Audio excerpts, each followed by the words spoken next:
Hello and welcome. We are going to create a home wireless network courtesy of CompTIA Network Plus series. Nice and easy. Drag the 802.11b/g/n wireless access point to the computer desk.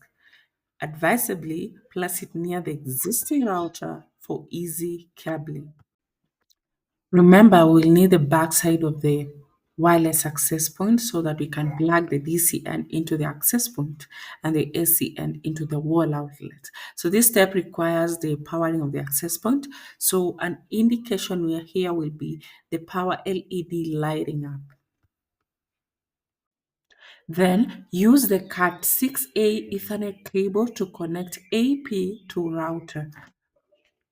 So use any available LAN port when connecting this.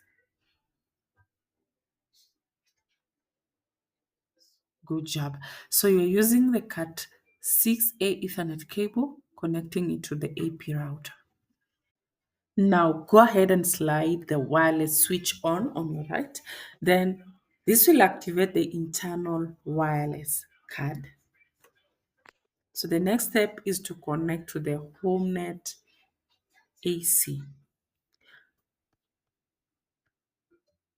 So you see the globe icon down there, right click on it, then go to Wi-Fi, then the HomeNet AC, then connect.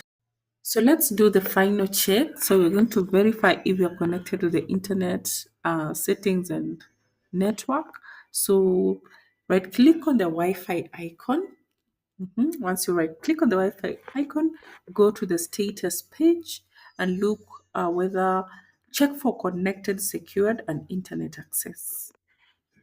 So once you have that, you have actually satisfied the process of connecting a home wireless network. And we have a successful connection to the internet. If you've been with me to the end of this video, I just want to say thank you so much. I value you watching this video. Comment, like, subscribe, and let us know in the comment section where you need us to work on. I'll be posting lab 1.310 in the next video. So stay tuned and be connected. So back to the video, we were able to have a successful connection. As you can see, we are very fine, and the score of this was 100%.